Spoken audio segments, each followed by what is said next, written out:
പറയാനില്ല, എൻ്റെ കൊച്ചിൻ്റെ അമ്മയല്ലേ, എന്ത് പറയാനാ, പാവം. സോ ഞാൻ പുള്ളിക്കാരത്തെക്കുറിച്ച് ഒരക്ഷരം മോശമായി പറയില്ല. കാരണം എന്താ നിങ്ങൾ തമ്മിലുള്ള ഞാൻ മോശക്കാരനായതുകൊണ്ടാണ്. പുള്ളിക്കാരത്തിക്ക് പറ്റിയ ഒരാളല്ല ഞാൻ, അതുകൊണ്ട് പുള്ളിക്കാരത്തി തന്നെ വേണ്ടെന്ന് വെച്ചിട്ട് പോയി. മോനെ കുറിച്ച് ആലോചിക്കുമ്പോൾ വിഷം വരാറുണ്ട്, മോനെ കാണാൻ പറ്റാറില്ല. അതിനെ കുറിച്ച് ആലോചിക്കുമ്പോൾ എപ്പോഴും വിഷമമാണ്. ഈ നിമിഷവും. ഹലോ, ദിസ് ഇസ് മീ സാത്താൻ. ഇപ്പം നിങ്ങൾ കണ്ടത് മഴവിൽ കേരളം എന്ന് പറയുന്ന യൂട്യൂബ് ചാനലിൽ സിബിൻ ചേട്ടൻ തൻ്റെ ഭാര്യയെ പറ്റിയിട്ടും കുഞ്ഞിനെ പറ്റിയിട്ടും പറയുന്ന കുറച്ച് കാര്യങ്ങളാണ് ആ ഒരു ഇൻ്റർവ്യൂവിൽ. അപ്പം ചിഞ്ചു വി എസ് എന്നാണ് സിബിൻ ചേട്ടൻ്റെ വൈഫിൻ്റെ പേര്. അപ്പോൾ ഇവർ തമ്മിലുള്ള ഡിവോഴ്സിൻ്റെ കേസ് കോടതിയിൽ കാര്യങ്ങളൊക്കെ ഇങ്ങനെ നടന്നുകൊണ്ടിരിക്കുകയാണ്. അപ്പം ചിഞ്ചു ചേച്ചിക്ക് പറയാനുള്ള കുറേ ഭാഗങ്ങൾ കുറേ നാളുകൾക്ക് മുന്നേ ഡാനി സത്യൻ എന്ന് പറയുന്ന യൂട്യൂബ് ചാനലിൽ വന്നിട്ടുണ്ടായിരുന്നു, പാർട്ട് 1 പാർട്ട് 2 ആയിട്ട്. ഇപ്പോൾ ആ ഒരു വീഡിയോ അവിടെ നോക്കിയാൽ നിങ്ങൾക്ക് കാണാൻ പറ്റത്തില്ല, എന്താണെന്നുള്ളത് നമുക്ക് പറഞ്ഞു വരാം. അപ്പം ചേച്ചിയുടെ ആ ഒരു വീഡിയോ വന്നപ്പോഴത്തേക്കിന് മൂപ്പൻസ് വ്ലോഗിൽ ശരത്തേട്ടൻ ഇതിനെ റിയാക്ട് ചെയ്തൊരു വീഡിയോ ഇട്ടിട്ടുണ്ടായിരുന്നു. അപ്പം ശരത്തേട്ടൻ വീഡിയോ ഇട്ടപ്പോഴത്തേക്കിന് ശരത്തേട്ടൻ പറഞ്ഞ മെയിൻ കാര്യം എന്ന് വെച്ചാൽ, ഡാനി ബ്രോ ആണെങ്കിൽ സിബിൻ ചേട്ടന് പറയാനുള്ള ഭാഗങ്ങൾ കേൾക്കാതെയാണ് ഈ ഒരു വീഡിയോ ചെയ്തത്, അതൊരു തെറ്റാണെന്ന് പറഞ്ഞു. പക്ഷേ ഇതേ ശരത്തേട്ടൻ തന്നെ സിബിൻ ചേട്ടൻ പറഞ്ഞു കൊടുത്തിട്ടുള്ള അറിവുകൾ പ്രകാരമായിരുന്നു ആ ഒരു വീഡിയോ ചെയ്തിട്ടുള്ളത്. അപ്പോൾ ആ ഒരു വീഡിയോ ചെയ്തപ്പോൾ ഒരു പ്രശ്നം എന്താണെന്ന് വെച്ചാൽ, ചിഞ്ചു ചേച്ചിക്ക് പറയാനുള്ള ഭാഗങ്ങൾ എന്താണെന്നുള്ളത് ശരത്തേട്ടൻ കേട്ടില്ല. അപ്പം ആ ഒരു വീഡിയോയുടെ ഒരു ഔട്ട് വന്നതെന്ന് വെച്ചാൽ, ചേച്ചിക്ക് നല്ല രീതിയിൽ നെഗറ്റീവ് വരുന്ന രീതിയിൽ പല ആളുകളും ചേച്ചിയെ മോശമായിട്ട് കാണുന്ന രീതിയിലേക്കൊക്കെ വന്നിട്ടുണ്ടായിരുന്നു. അതെന്തൊക്കെയാണെന്നുള്ളത് ഇങ്ങോട്ട് നമുക്ക് പറഞ്ഞു വരാം. അപ്പം നിങ്ങൾ ആലോചിക്കണം, സിബിൻ ചേട്ടൻ പറഞ്ഞു കൊടുത്തിട്ടുള്ള അറിവുകളായിരുന്നു മൂപ്പൻസ് വ്ലോഗിലൂടെ ആ ഒരു വീഡിയോക്കകത്ത് വന്നിട്ടുള്ളത്. ഓക്കെ, അപ്പം സിബിൻ ചേട്ടൻ പറഞ്ഞു കൊടുത്തിട്ടുള്ള കാര്യങ്ങൾ. ഇനി ആ ഒരു വീഡിയോ ഡാനി ബ്രോയുടെ വീഡിയോക്കകത്തോട്ട് റിമൂവ് ആയിട്ടുള്ള കാര്യം എങ്ങനെയാണെന്നുള്ളത് നമുക്ക് പറഞ്ഞുതരാം. അത് ഡാനി ബ്രോയുടെ വീട്ടിൽ വെളുപ്പിനെ 3 മണിക്ക് സിബിൻ ചേട്ടൻ എത്തിയിട്ടുണ്ടായിരുന്നു. സിബിൻ ചേട്ടനും വേറൊരു വ്യക്തിയും കൂടെ എത്തിയിട്ടുണ്ടായിരുന്നു. അവിടെ ചെന്നപ്പോൾ ഡാനി ബ്രോ അവിടെ ഇല്ലയെന്ന് മനസ്സിലാക്കി ഡാനി ബ്രോയുടെ അമ്മയും കൂട്ടിയിട്ട് ഡാനി ബ്രോ ഒരു ബന്ധു വീട്ടിലാണെന്നുള്ളത് അറിഞ്ഞിട്ട് ആ നേരെ ബന്ധു വീട്ടിലേക്ക് ഡാനി ബ്രോയുടെ അമ്മയെ വിളിച്ചുകൊണ്ട് സിബിൻ ചേട്ടൻ പോകാനുള്ളത്. എന്നിട്ട് അവിടെ ചെന്നിട്ട് ഈ വെളുപ്പിനെ 3 മണി 4 മണി സമയത്തേക്കിന് പുള്ളിയെടുത്ത് കുറേ കാര്യങ്ങൾ സംസാരിച്ച് കൺവിൻസ് ചെയ്തിട്ട് ആ ഒരു വീഡിയോ റിമൂവ് ചെയ്യിപ്പിക്കുകയായിരുന്നു. നിങ്ങൾ ആലോചിച്ച് നോക്കണം, ഈ ചേച്ചി ആ ഒരു വീഡിയോക്കത്തോട് വന്ന് പറഞ്ഞിട്ടുള്ള കാര്യങ്ങളിൽ വലിയ സത്യങ്ങളില്ല എന്നുണ്ടെങ്കിൽ ഒരാൾ വെളുപ്പിനെ 3 മണിക്ക് വരേണ്ട ഒരു ആവശ്യമില്ലല്ലോ. സാധാരണ പകൽ സമയത്ത് എല്ലാം പറഞ്ഞിട്ട് ഇതുപോലെ കണ്ടെത്തിയാൽ മതിയല്ലോ. അത് നിങ്ങൾ ആലോചിച്ച് നോക്കണം, 5 കിലോമീറ്റർ ദൂരം യാത്ര ചെയ്തിട്ടാണ്, മീൻസ് 5 മണിക്കൂറോളം ദൂരം യാത്ര ചെയ്തിട്ടാണ് സിബിൻ ചേട്ടൻ ഡാനി ബ്രോയുടെ വീട്ടിലെത്തിയിട്ടുള്ളത്. അത് നിങ്ങൾ ആലോചിച്ച് നോക്കണം, അതും വെളുപ്പിനെ 3 മണിക്ക്. അതിൽ നിന്ന് തന്നെ നമുക്ക് മനസ്സിലാക്കാം ചേച്ചി പറഞ്ഞിട്ടുള്ള കാര്യങ്ങളിൽ എവിടേക്കോ ചില സത്യങ്ങളുണ്ട്. അതുകൊണ്ടാണല്ലോ ഇത്രയും ഭയപ്പെട്ടുകൊണ്ട് ഓടിപ്പടച്ച് സിബിൻ ചേട്ടൻ വന്നിട്ടുള്ളത്. ഇനി മൂപ്പൻസ് വ്ലോഗ് അന്ന് ഇങ്ങനെ ഒരു വീഡിയോ ഇട്ടപ്പോഴത്തേക്കിന് ഇതിന് റിയാക്ട് ചെയ്തുകൊണ്ട് ചിഞ്ചു ചേച്ചി ഒരു വീഡിയോ ഇട്ടിട്ടുണ്ടായിരുന്നു റീസെൻ്റ്ലി, ചിഞ്ചു വി എസ് എന്ന് പറയുന്നത് എൻ്റെ ചാനലിലൂടെ. അപ്പോൾ ഈ ഒരു വീഡിയോ ഇട്ട് കഴിഞ്ഞപ്പോഴത്തേക്കിന് നമ്മൾ ഇത് നേരെ റീഷെയർ ചെയ്ത് നമ്മൾ റിയാക്ട് ചെയ്ത് വീഡിയോ ഇട്ടിട്ടുണ്ടായിരുന്നു. അപ്പം ഈ ഒരു വീഡിയോ ഇട്ട് ഇപ്പം നിങ്ങൾക്ക് എൻ്റെ ചാനലിൽ നോക്കിയാൽ കാണാൻ പറ്റില്ല, നിങ്ങൾ പലരും ആ ഒരു വീഡിയോ കണ്ടിട്ടുണ്ടായിരിക്കും. അപ്പോൾ ആ ഒരു വീഡിയോ കാണാൻ പറ്റില്ല. കാര്യം എന്ന് വെച്ചാൽ മൂപ്പൻസ് വ്ലോഗിൽ ശരത്തേട്ടൻ എൻ്റെ അടുത്ത് പറഞ്ഞു, എടാ ആ ഒരു വീഡിയോ റിമൂവ് ചെയ്യണം, കാര്യം പുള്ളിക്ക് എന്തൊക്കെയോ ഇഷ്യൂസ് ഉണ്ടെന്ന് പറഞ്ഞു. അപ്പം നമ്മളത് മനസ്സിലാക്കണമല്ലോ. ഞാൻ പറഞ്ഞു ഓക്കെ ഏട്ടാ, ഞാൻ റിമൂവ് ചെയ്തു എന്ന് പറഞ്ഞുകൊണ്ട് ഇട്ടു. ഇപ്പം ഞാൻ ഈ ഒരു വീഡിയോ ചെയ്യുന്നത് ചേച്ചിക്ക് പറയാനുള്ള ഭാഗങ്ങൾ നിങ്ങൾ അറിയണം എന്നുള്ളത് കൊണ്ട് തന്നെയാണ്. അത് വേറെ ആരെയല്ല, സിബിൻ ചേട്ടൻ, ചിഞ്ചു ചേച്ചി, ഈ ഒരു കാര്യങ്ങൾ മാത്രമാണ് നമ്മൾ സംസാരിക്കുന്നത്. ഓക്കെ, അപ്പം ചിഞ്ചു ചേച്ചിക്ക് പറയാനുള്ള കുറച്ച് കാര്യങ്ങൾ, അന്ന് ഈ കാര്യങ്ങളൊക്കെ സിബിൻ ചേട്ടൻ ഇത്രയും കാര്യങ്ങൾ വിട്ടപ്പോൾ മീൻസ് ഈ ഇൻ്റർവ്യൂവിൽ വന്ന് കുറേ കാര്യങ്ങൾ പറയുന്നു, മൂപ്പൻസ് വ്ലോഗിൽ ശരത്തേൻ്റെ അടുത്ത് ഇല്ലാത്ത കുറേ കഥകൾ പറഞ്ഞു കൊടുക്കുന്നു. ഇത്തരം കാര്യങ്ങളൊക്കെ ചെയ്തപ്പോഴത്തേക്കിന് ചിഞ്ചു ചേച്ചിക്ക് ഒരുപാട് നെഗറ്റീവ് കാര്യങ്ങളൊക്കെയാണ് വന്നിട്ടുള്ളത്. അപ്പോൾ തീർച്ചയായിട്ടും ആ ഒരു ക്ലാരിറ്റി അല്ലെങ്കിൽ ചേച്ചിയുടെ ലൈഫ് നല്ല രീതിയിൽ മുന്നോട്ട് പോവുക തന്നെ വേണം. അപ്പോൾ സിബിൻ ചേട്ടൻ പറഞ്ഞു കൊടുത്തത് പ്രകാരം ആ ഒരു മൂപ്പൻസ് വ്ലോഗിലെ വീഡിയോയ്ക്കകത്ത് വന്നിട്ടുണ്ടായിരുന്നത്, ചിഞ്ചു ചേച്ചിയാണെങ്കിൽ മറ്റൊരാളുടെ ഒപ്പം ഒളിച്ചോടി ബാംഗ്ലൂരിലേക്ക് പോയി, അത് കാരണമാണ് ഡിവോഴ്സിലേക്കൊക്കെ എത്തിയിട്ടുള്ളത് എന്നൊക്കെ പറയുന്നുണ്ടായിരുന്നു. അപ്പോൾ അതിനൊരു മറുപടി ചേച്ചി പറയുന്നുണ്ട്, അത് ഫസ്റ്റ് കേൾക്കാം. എനിക്ക് ഇന്നത് പ്രൂവ് ചെയ്യാൻ പറ്റിയില്ലെങ്കിൽ, കാരണം എൻ്റെ മോൻ വളർന്നു വരികയാണ്. 2018 മുതൽ എൻ്റെ കൂടെ തന്നെയാണ് എൻ്റെ മോൻ. ഞാൻ ഒരു മനുഷ്യരുടെയും കൂടെ ഒളിച്ചോടിയിട്ടൊന്നുമില്ല. എൻ്റെ കുട്ടിയുടെ കൂടെ തന്നെയാണ്, എൻ്റെ അമ്മയും കൂടെ ഉണ്ട്, എൻ്റെ പാരൻസിൻ്റെ കൂടെ അല്ലെങ്കിൽ എൻ്റെ ഫാമിലിയുടെ കൂടെയാണ് ഞാൻ ഉണ്ടായിരുന്നത്. ആരുടെയും കൂടെ പോയിട്ടില്ല. സിബിൻ തന്നെയാണ് കേസ് ഫയൽ ചെയ്തിരിക്കുന്നത്, അത് ഞാൻ എവിടെയും മാറ്റി പറഞ്ഞിട്ടില്ലല്ലോ. ഞാൻ പറഞ്ഞത് തന്നെയാണ്. 2021 എനിക്കെതിരെ ഫേക്ക് അലിഗേഷൻസ് എഴുതി വെച്ച് സിബിൻ പെറ്റീഷൻ ഫയൽ ചെയ്തു. അത് ആ ലിവ് ഇൻ റിലേഷനിൽ ആ മോഡൽ കുട്ടീനെ റീമാരേജ് ചെയ്യാൻ വേണ്ടിയിട്ട്. അപ്പോഴും ഞാൻ കൂടെ ഉണ്ട്. അതിന് മുന്നേ ഇയാൾ കുറച്ച് ക്രൂവൽറ്റീസ് എന്നോട് കാണിച്ചിട്ടുണ്ട്. അതിൻ്റെ ഭാഗമായിട്ട് ഞാൻ പിന്നീടാണ് അറിയുന്നത് ഈ ബന്ധത്തിനെ കുറിച്ചിട്ട്. എനിക്ക് തിരിച്ച് റിയാക്ട് ചെയ്യാനുള്ള സമയം വളരെ കുറവായിരുന്നു, അതുകൊണ്ട് തന്നെ റിയാക്ട് ചെയ്യാൻ അന്നേരം എനിക്ക് പറ്റിയില്ല. ചിഞ്ചു ചേച്ചിയായിട്ട് റിലേഷൻഷിപ്പിൽ ഇരിക്കെ തന്നെ സിബിൻ ചേട്ടന് മറ്റൊരാളുമായിട്ട് ലിവിംഗ് റിലേഷൻഷിപ്പിൽ പൊയ്ക്കൊണ്ടിരിക്കുകയായിരുന്നു. ചേട്ടാ, ഇത് ലോകത്തുള്ള ഒരു സ്ത്രീക്കും അക്സെപ്റ്റ് ചെയ്യാൻ പറ്റാത്തൊരു കാര്യമാണ്. ആൻഡ് ചേട്ടൻ പറഞ്ഞു കൊടുത്തത് പ്രകാരം മൂപ്പൻസ് വ്ലോഗിൽ വന്നിട്ടുള്ളൊരു കാര്യം എന്താണെന്ന് വെച്ച് കഴിഞ്ഞാൽ, ചേച്ചി മറ്റൊരാളുമായിട്ട് ഒളിച്ചോടി ബാംഗ്ലൂരിലേക്ക് പോയി എന്നുള്ള രീതിയിൽ കാര്യങ്ങൾ പറയുന്നുണ്ടല്ലോ. അപ്പം ചേട്ടൻ ഈ പറയുന്ന കാര്യങ്ങളിൽ സത്യം ഉണ്ടാവണം. കാര്യം എന്താണെന്ന് വെച്ചാൽ, ചിഞ്ചു ചേച്ചി പറയുന്ന ഓരോ കാര്യങ്ങൾക്കും ചേച്ചിയുടെ ഭാഗത്ത് കൃത്യമായിട്ടുള്ള തെളിവുകളുണ്ട്. ഓക്കെ, ഇപ്പം ചേച്ചി ഇങ്ങനൊരു വീഡിയോ ആയിട്ട് മുന്നോട്ട് വരാനുള്ള ഒരു കാര്യം എന്താണെന്ന് വെച്ച് കഴിഞ്ഞാൽ, ഇത്തരം കാര്യങ്ങളൊക്കെ ആ ഒരു വീഡിയോക്കകത്തൂടെ ഒക്കെ വന്നതിന് ശേഷം ചേച്ചിയെ വളരെ മോശമായിട്ടുള്ള രീതിയിൽ കമൻറ്റ് ബോക്സിലൊക്കെ ആണെങ്കിൽ ഒരു രാത്രിക്ക് എത്ര എന്നുള്ള രീതിയിലേക്ക് ആളുകൾ ചോദിക്കുന്നുണ്ട്.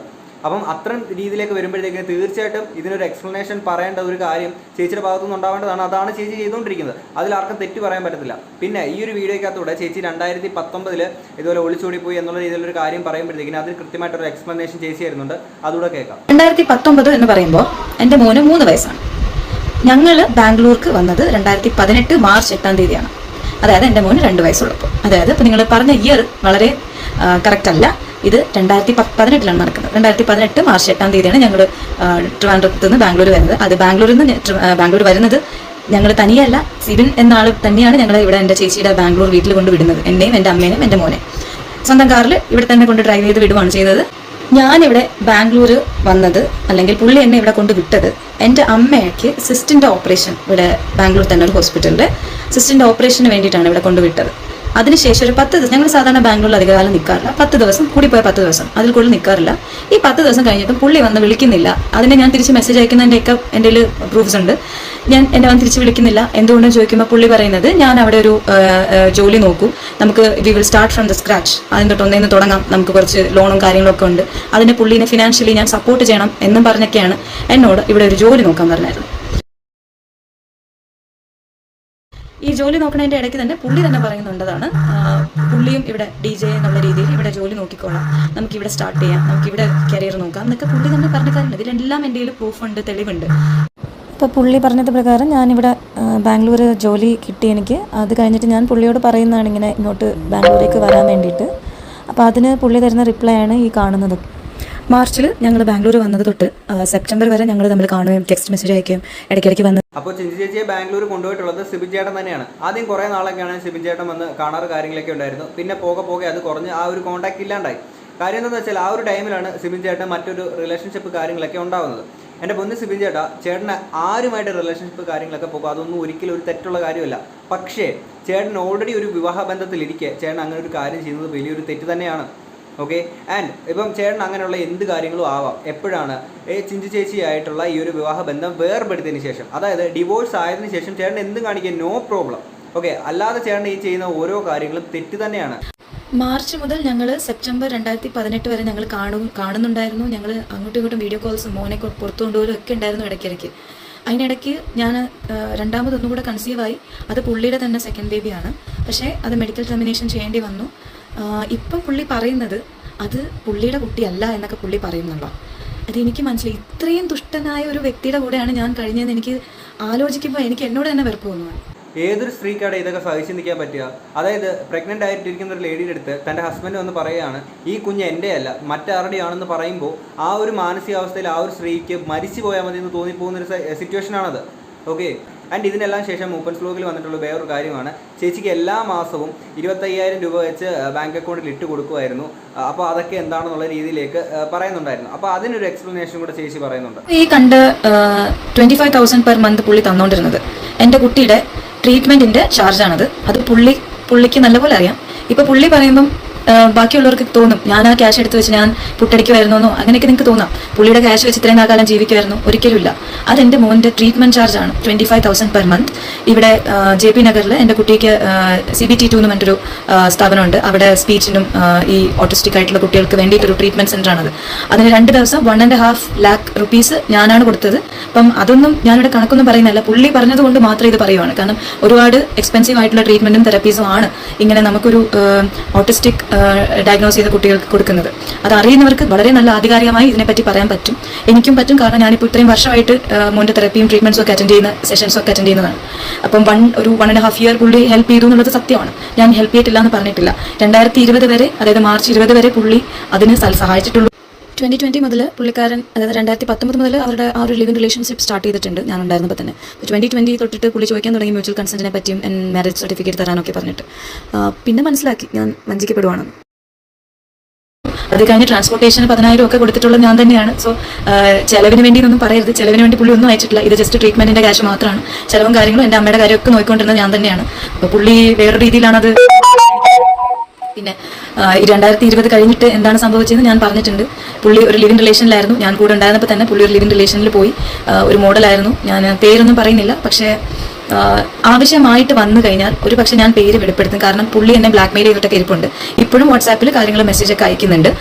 ഇനി ഒരു വീഡിയോ പോലും പുറത്ത് പോയി കഴിഞ്ഞാൽ എൻ്റെ കുട്ടീനെ ഞാൻ ട്രാൻസ്ഫർ എത്തുന്നതിന് മുന്നേ ഞാൻ ബാംഗ്ലൂരിൽ നിന്ന് എടുത്തിട്ട് പോകുന്നൊക്കെ പറയുന്നുണ്ട്. ഇത്രയും വർഷം ആളെ ഞാൻ കണ്ടിട്ടില്ല, കുട്ടിയുടെ ഒരു കാര്യവും നോക്കിയിട്ടുമില്ല. 2020 സ്റ്റോപ്പ് ചെയ്തതാണ് മോനെ നോക്കുന്നത്. അതിനുശേഷം 2024 പുള്ളിനെ ഇടയ്ക്ക് കുട്ടീനെ കാണാൻ അനുവദിക്കുന്നില്ല എന്നൊക്കെ പുള്ളി പറയുന്നുണ്ട്. പക്ഷെ ഞാൻ അനുവദിച്ചതായിട്ട് എനിക്ക് നല്ല ഓർമ്മയുണ്ട്. എൻ്റെ ഫോട്ടോസും കാര്യങ്ങളുണ്ട്. പുള്ളി കുട്ടീനെ വന്ന് എടുത്തിട്ട് നിൽക്കുന്ന ഫോട്ടോസും കാര്യങ്ങളും എൻ്റെ ഉണ്ട്. നിങ്ങൾക്ക് കുട്ടിയുടെ വളർച്ച കണ്ടാൽ അറിയാലോ അത് ഏത് ഏജിലായിരിക്കും, ഏത് ഇയറിലായിരിക്കും എന്നൊക്കെ. അപ്പോൾ ഞാൻ ഇവിടെ വെക്കുന്നുണ്ട്. ഞാൻ ഇതൊന്നുമില്ല, എൻ്റെ ഒരു സമാധാനത്തിനും പിന്നെ എൻ്റെ മോൻ വളർന്നു വരികയാണ്. പുള്ളി ഇവിടെ കൊടുക്കുന്ന ഇന്റർവ്യൂസിനും കാര്യങ്ങളിലൊക്കെ വളരെ മോശമായിട്ട് തന്നെ പറയുന്നുണ്ട്. അതുകൊണ്ട് മാത്രം റിയാക്റ്റീവ് ആണ്. സോ ഇത്രയും കാര്യങ്ങളായിരുന്നു ചിഞ്ചു ചേച്ചിക്ക് പറയാനുണ്ടായിരുന്നത്. ആൻഡ് ഓഫ് കോഴ്സ് സിബിൻ ചേട്ടൻ്റെ ഒരു സൈഡുണ്ട്, അതും കേൾക്കാൻ നമ്മളെല്ലാവരും ബാധ്യസ്ഥരാണ്. പക്ഷേ നമുക്കെതിരെ എന്തെങ്കിലും ഒരു ഫേക്ക് അലിഗേഷൻസ് കാര്യങ്ങളൊക്കെ വന്നു കഴിഞ്ഞാൽ നമ്മൾ അതിനെതിരെ പ്രതികരിക്കില്ലേ? കാര്യം എന്താണെന്ന് വെച്ചാൽ ചിഞ്ചു ചേച്ചിക്ക് മറ്റൊരു ബന്ധമുണ്ട് എന്നുള്ള രീതിയിലേക്ക് സിബിൻ ചേട്ടൻ പറഞ്ഞു കൊടുത്തത് പ്രകാരം മൂപ്പൻസ് വ്ലോഗിൽ വന്നത് കാരണം ചേച്ചിക്ക് കുറേ നെഗറ്റീവ് കാര്യങ്ങളൊക്കെ ആയി. പക്ഷേ അതിന് വളരെ കൃത്യമായിട്ട് ചേച്ചി റിയാക്ട് ചെയ്തു. കാര്യം ഇങ്ങനെയല്ല കാര്യങ്ങൾ, ഇതല്ല ഇതിൻ്റെ സത്യം എന്ന് പറഞ്ഞുകൊണ്ട് ചേച്ചി റിയാക്ട് ചെയ്തു. പക്ഷേ സിബിൻ ചേട്ടന് മറ്റൊരു ലിവിങ് റിലേഷൻഷിപ്പ് കാര്യങ്ങളൊക്കെ ഉണ്ടായിരുന്നു എന്നൊക്കെ പറഞ്ഞപ്പോഴത്തേക്കിന് ഇതിനെതിരെ എവിടെയും വന്ന് സിബിൻ ചേട്ടൻ പ്രതികരിച്ചിട്ടില്ല. പ്രതികരിക്കാത്തടത്തോളം കാലം ഈ പറയുന്ന കാര്യങ്ങളൊക്കെ സത്യമാണ് എന്ന് തന്നെയായിരിക്കും ആളുകൾ കരുതുക. കാരണം എന്താണെന്ന് വെച്ചാൽ ചിഞ്ചു ചേച്ചി പറയുന്ന ഓരോ കാര്യങ്ങൾക്ക് കൃത്യമായിട്ടുള്ള തെളിവുകൾ ചിഞ്ചു ചേച്ചിയുടെ കയ്യിലുണ്ട്. ഓക്കെ. ആൻഡ് ഇനി ഞാൻ പറയുന്ന കാര്യം എന്ന് വെച്ചാൽ ഡാനി സത്യൻ എന്ന് പറയുന്ന യൂട്യൂബ് ചാനലിലൂടെ അന്ന് ഫസ്റ്റ് ചിഞ്ചു ചേച്ചിക്ക് പറയാനുള്ള കാര്യങ്ങൾ വന്നപ്പോഴത്തേക്കിന് സിബിൻ ചേട്ടൻ ഡാനി ബ്രോയുടെ വീട്ടിൽ ചെന്നിട്ട് വീഡിയോ ഒക്കെ കാര്യങ്ങൾ പറഞ്ഞ് കൺവിൻസ് ചെയ്ത് വീഡിയോ റിമൂവ് ചെയ്യിപ്പിച്ചു. ഓക്കെ. അപ്പം റീസെൻ്റ്ലി ചേച്ചി ഈ ഒരു വീഡിയോ ഇട്ടപ്പോഴത്തേക്കിന് മൂപ്പൻസ് വ്ലോഗിനെ റിയാക്ട് ചെയ്ത് ഈ ഒരു വീഡിയോ ഇട്ടപ്പോഴത്തേക്കിന് ഡാനി ബ്രോയും ഈ ഒരു വീഡിയോ റിയാക്ട് ചെയ്ത് വീഡിയോ അപ്ലോഡ് ചെയ്തിട്ടുണ്ടായിരുന്നു. അപ്പം ഡാനി ബ്രോയ്ക്ക് നേരെ സിബിൻ ചേട്ടൻ അയച്ചു കൊടുത്തിട്ടുള്ള ഒരു വോയിസ് മെസ്സേജ് ഉണ്ട്. ഞാൻ അതൊന്ന് കേൾപ്പിക്കാം. ജീവിതത്തിൽ നിനക്ക് ഇതുപോലൊരു അവസ്ഥ വരും, അത് ഞാൻ കാണും, ഞാൻ ജീവനോടെ ഉണ്ടാവും അത് കാണാൻ വേണ്ടിയിട്ട്. ശാപമൊന്നും അല്ലടാ, വിഷമമാണ്. നിനക്കല്ലെങ്കിൽ നിൻ്റെ വീട്ടിൽ നിനക്ക് ആരെങ്കിലുമൊക്കെ ഉണ്ടാവുമല്ലോ, അവർക്കൊക്കെ ഈ അവസ്ഥ വരും, അത് ഞാൻ കാണും. ഓക്കെ. ഇതെന്തോന്ന് ചേട്ടാ ശപിക്കുന്ന? അന്ന് ഡാനി ബ്രോ ആണെങ്കിൽ ചേട്ടൻ ഈ ഒരു വോയിസ് ക്ലിപ്പ് അയച്ച ദിവസം തന്നെയാണ് ഈ ഒരു വോയിസ് ക്ലിപ്പൊക്കെ അയച്ച് ആ ഒരു വീഡിയോ ഇട്ടത് കൊണ്ട് തന്നെ ചേട്ടൻ ഇങ്ങനെ ശപിക്കുന്ന ഒരാളാണെന്നുള്ളത് നമുക്ക് മനസ്സിലായി. പക്ഷേ ചേട്ടൻ മനസ്സിലാക്കേണ്ട ഒരു കാര്യം എന്ന് വെച്ചാൽ ഇത് വർഷം 2024 ഈ കാലഘട്ടത്തിൽ ഇത്തരം ശാപങ്ങളൊന്നും ഏൽക്കില്ല. ഓക്കെ. പിന്നെ ഈ പറഞ്ഞിട്ടുള്ള കാര്യങ്ങളൊക്കെ തെറ്റായിട്ടുള്ള കാര്യങ്ങളാണ് എന്ന് ചേട്ടന് തോന്നുന്നുണ്ടെങ്കിൽ ചേട്ടൻ ചെയ്യേണ്ട എന്താണ് കാര്യം, ഒരു കംപ്ലൈൻറ്റ് കാര്യങ്ങളൊക്കെ ചേട്ടന് കൊടുക്കാം. അങ്ങനത്തെ കാര്യങ്ങളൊന്നും ചേട്ടൻ ചെയ്തിട്ടില്ല. അത്രയും വലിയ കാര്യങ്ങളൊന്നും ചെയ്യണമെന്നില്ല. കാര്യം ബിഗ് ബോസ് പോലുള്ള വലിയൊരു ഷോയുടെ ഇത്രയും വലിയൊരു പ്രശ്നങ്ങളെ പറ്റിയിട്ട് ചേട്ടൻ ലൈവിലൂടെയും ഓൺലൈൻ മാധ്യമത്തിലൊക്കെ വന്ന് ചേട്ടൻ സംസാരിക്കുന്ന ഒരു വ്യക്തി, അത്രയും ധൈര്യമുള്ളൊരു വ്യക്തി, ചേട്ടനെ പറ്റി തെറ്റായിട്ടുള്ള ഒരു കാര്യം പുറത്ത് നടക്കുന്നുണ്ടെങ്കിൽ അല്ലെങ്കിൽ സോഷ്യൽ മീഡിയയിൽ കിടന്ന് കറങ്ങുന്നുണ്ടെങ്കിൽ ചേട്ടനൊരു ലൈവ് ഇട്ട് അതിലൂടെ കാര്യങ്ങൾ പറഞ്ഞാൽ പോരെ? അതൊന്നും ചേട്ടൻ ചെയ്തിട്ടില്ലല്ലോ. അപ്പം അങ്ങനെയുള്ള ചേട്ടനാണ് അകത്ത് കയറിയിട്ട് ജാസ്മിനെ പറ്റിയിട്ട് അതും ഇതുമൊക്കെ പറയുന്നത്. ഇപ്പം പുറത്ത് വന്നിട്ട് ജാസ്മിൻ്റെ കുറേ സാധനങ്ങളൊക്കെ പറഞ്ഞിട്ട് ചേട്ടൻ പോകുന്നുണ്ട്.